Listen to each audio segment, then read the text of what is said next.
will be living in a facility from now on," Eloise said with a smirk and a pleasant smile. I was absolutely stunned by this unexpected statement out of the blue. Having just finished my husband's funeral with my grave still fresh, my son's wife casually dropped these words. On top of losing my husband, am I going to lose my home? The cruelty of my son and his wife made my mind go blank. I'm Whitley, 56 years old. My husband, with whom I had been for 30 years, passed away just the other day. I met my husband at work and we got married when I was 26. A year later, our son, Philip, was born. My husband was a regular businessman who worked at the company in Capital. Worked from morning till night on weekdays and enjoyed playing golf, which was his hobby on weekends. He had an old-fashioned minded attitude and enjoyed playing golf, which was his hobby on weekends. But when it came to raising our child, he was cooperative and I have memories of it being very helpful. We were so-called a common family, but three of us went through joyful times and tough times together, and I believe we were a happy family. Our son Philip was an energetic child from a young age and he spent his days immersed in soccer when he was in elementary school through high school. When he was a teenager, there was times when he talked to me in a rude manner, but he was a kind child after all, so he was careful not to hurt others, and even if he did hurt someone, he was reflective and always apologized. Needless to say, he was well liked by friends and adults around him. Every year, Philip would always give my husband and me birthday presents, starting with letters when he was in elementary school, then middle and high school. He would give us flowers and small gifts that he bought with his allowance. When he was in university, he even treated us to a luxury dinner with the money he saved from part-time jobs. Since it's the money that you worked hard to earn, you don't have to use it for us. Use it for your girlfriend or something, when I tease him like that. What are you talking about? I don't have a girlfriend, and besides, if I can make Dad and you happy, that's what matters the most to me. Philip blushed and said that. My husband and I often said that he was the son we were proud of. Then one day, he suddenly started acting differently. After he got a job, Philip moved out. Gradually began to contact us less and less. The frequency of his visit home also decreased. It seems that it began when he started dating this woman. That woman was Eloise. The two met after Philip started working. He went to a party with his friends, and that's where they met. After about a year of dating, they got married. From the first time I met Eloise, she had an air of arrogance about her. On the surface, she showed respect to my husband and me as her in-laws, but I sensed from her words and action that she looked down on us in some way. Even so, she was the one Philip chose, and I assumed that her arrogance came from being young. My husband and I decided to take a long-term view and watched over them. With their marriage, Philip became even more distant from us. Well, we felt lonely. We knew that it's part of growing up, and my husband and I were laughing and telling each other that we had to let go of our son. After Philip moved out and we started living with just the two of us together, I felt lonely and it felt like something was missing at first. But with time, those emotions just started to fade away. About 3 years later, a big change came to such a peaceful life. My husband was diagnosed with cancer and he had to be hospitalized. By the time we found out that he had a cancer, it has progressed to an advanced stage, and the doctor told us that complete recovery was difficult. There was a time when home care was possible, but it was only for a short period of time. My husband ended up spending most of the time in the hospital. Even in such circumstances, Philip hardly ever visited him, and he only showed up when he had a reason to visit. Both Philip and Eloise expressed concern for my husband, but it was clear that they did not truly care. When did Philip turn into this kind of person? Filled with such thoughts, I was very sad. I couldn't whine to my husband, who was becoming weaker and weaker day by day, so I spent my day shedding tears alone at home. As if to add to my sadness, my husband's condition worsened steadily. 6 months after his hospitalization, my husband passed away despite the treatment. The reason why I didn't sink into sorrow was partly because I was being busy with the preparation for his funeral. Philip didn't come to help, but sister, who couldn't stand to see me like this, helped me. I was tremendously busy finding a funeral home and notify attendee and such, but with my sister's help, I was able to finish the funeral without problem. Many people who were close to my husband and relatives came, and there was a calm atmosphere throughout the funeral. After the funeral, when I walked around the venue, I realized that Philip and Eloise were not there. I asked my sister and relatives, but no one knew where they were. Despite feeling a sense of unease, I finished tidying up and headed home. As I approached the house, I noticed that the lights were on.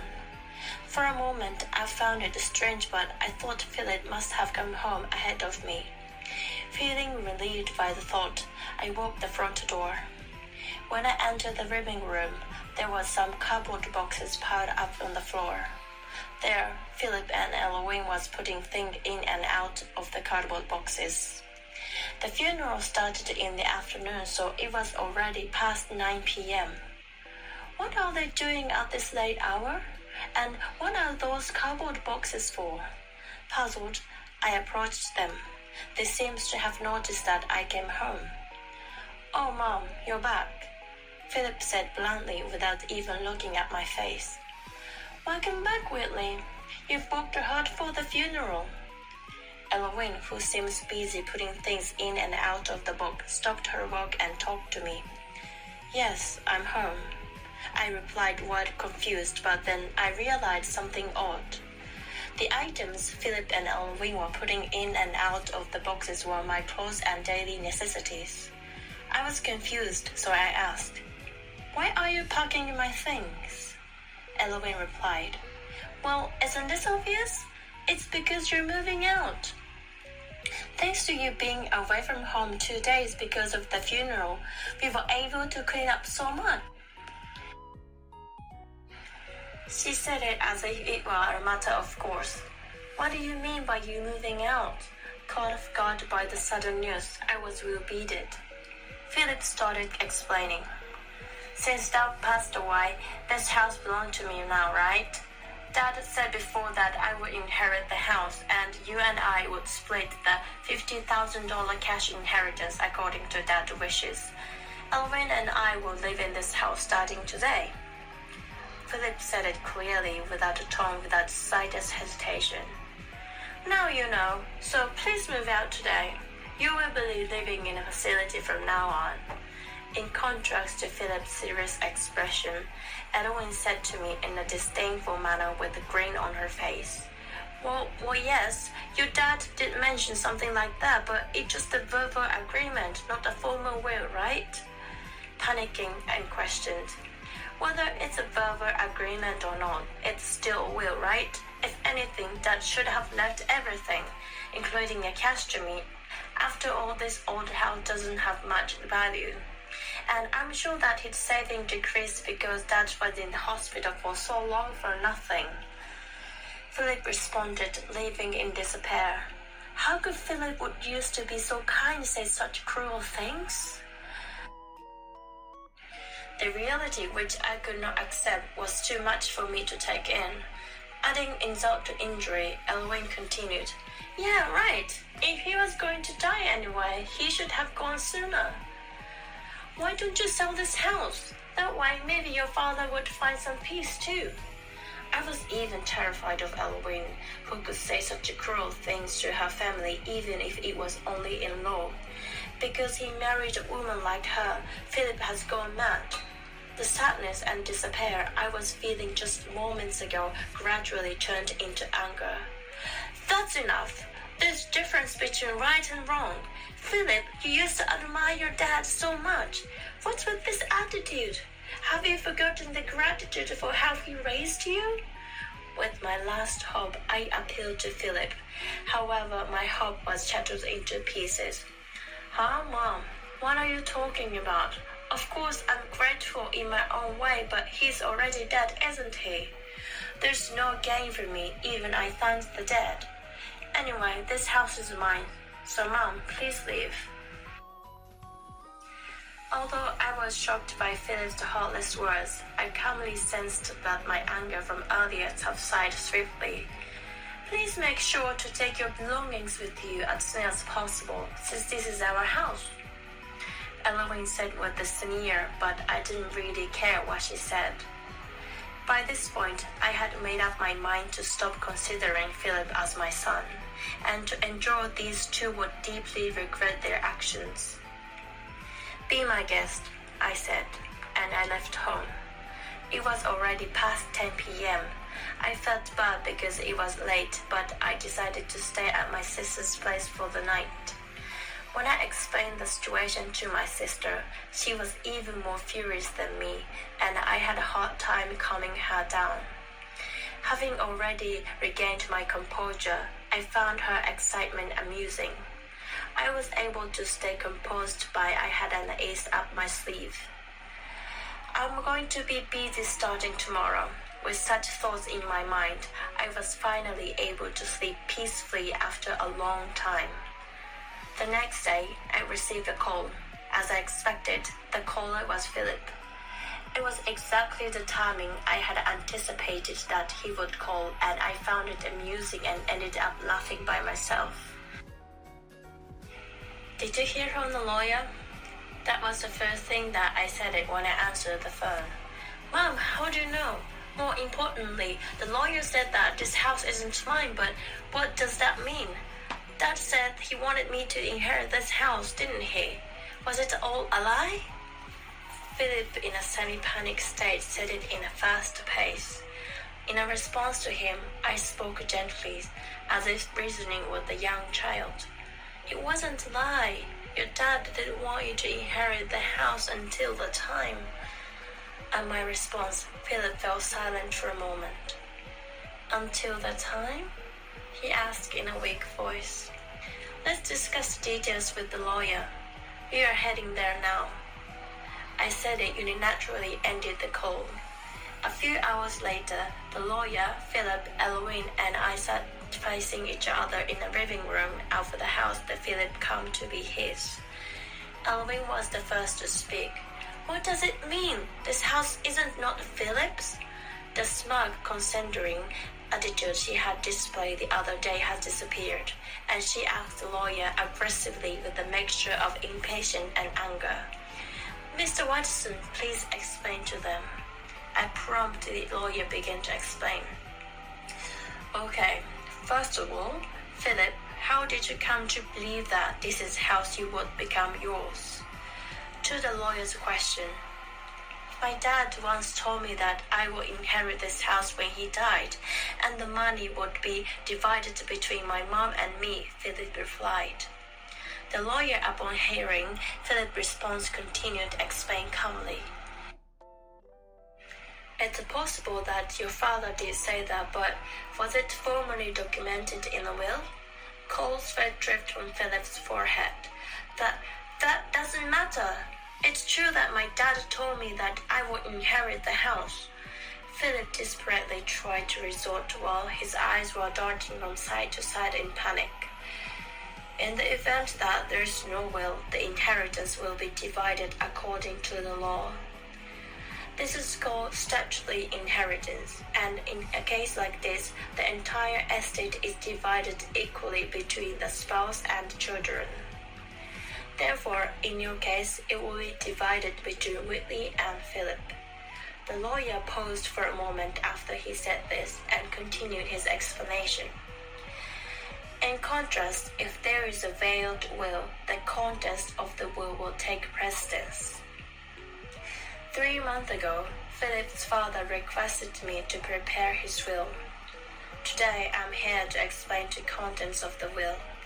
I heard Philip and Eloise swallowed after they heard the lawyer's explanation.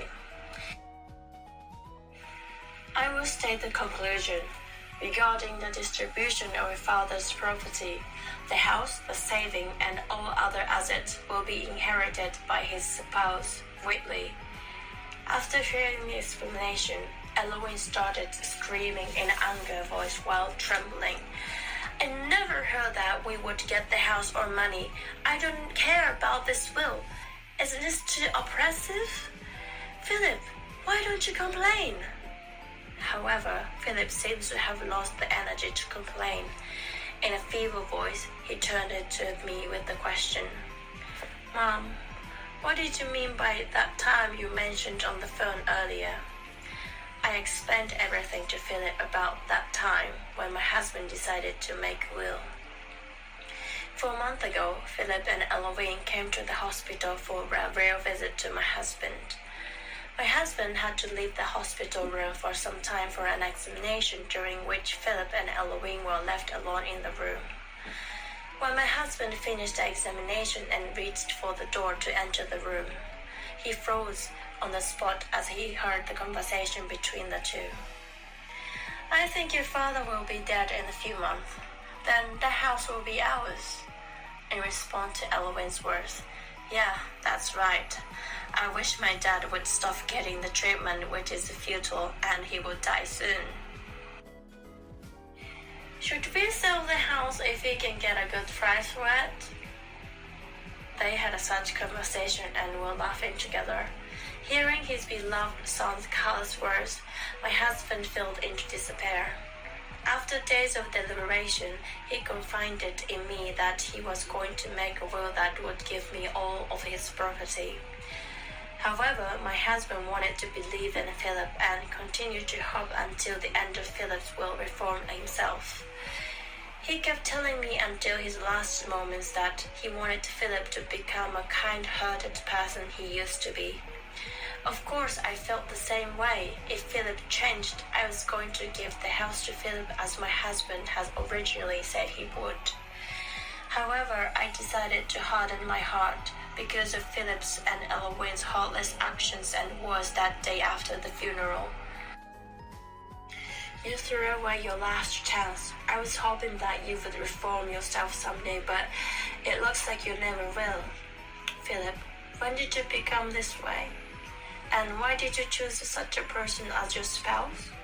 Our relationship as a family ends today. At my declaration went in disarmament, Philip's face showed a mixture of despair and resignation, and he bowed his head without saying anything. I thought we could get out of this debt-ridden life if we could just get the inheritance. Eloise was ruffling in her hair, relieving her irritation. Debt? You guys have debt? Since it was the first time I heard that Philip and Eloise has debt, I voiced my question. Yes, that's right.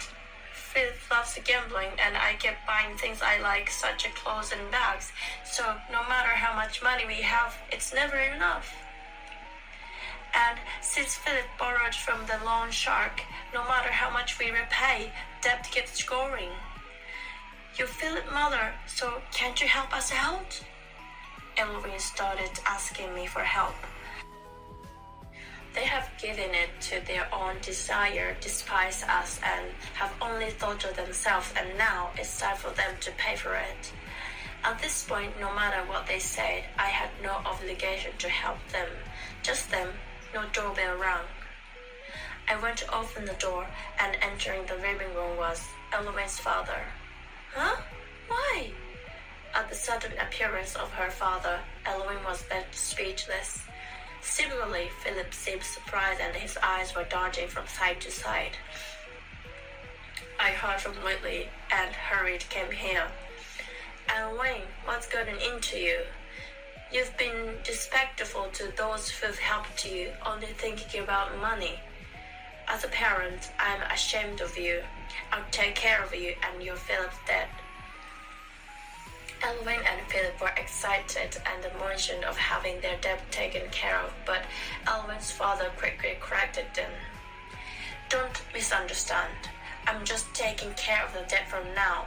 You will have to pay the full amount back to me." With all firm tone, Elwin's father started. "I'll take you and Philip in to make you guys work in my company. I won't let you talk back to me."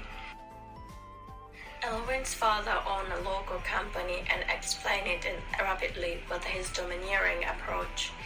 By having Elwin and Philip work under him, he intended to help them repay their debt and to reshape their characters as well. Elwin's father came and left like a typhoon, taking Elwin and Philip with him. Later on, Elwin's father told me about how Philip and Elwin have been doing over the phone. They're working in a particularly busy department at the company, and they're working hard every day to pay off their debt. Elwin's parents are managing Elwin's and Philip's finance, and they seem to leading a life like a soldier in training. In this harsh environment, I hope they reflect on themselves and learn to empathize with others. Although I won't be involved with them in the future, I'll secretly support them in my heart. I was able to return home and I'm living at peace. Of course, I felt the loneliness of my husband's absence, but because I became a widow, I feel that I am having more fun than before as I go to see my friends more often. In this house where it's filled with memories of my husband, I'll continue to embrace and enjoy the rest of my life. With these thoughts in my mind, I am cherishing my life daily.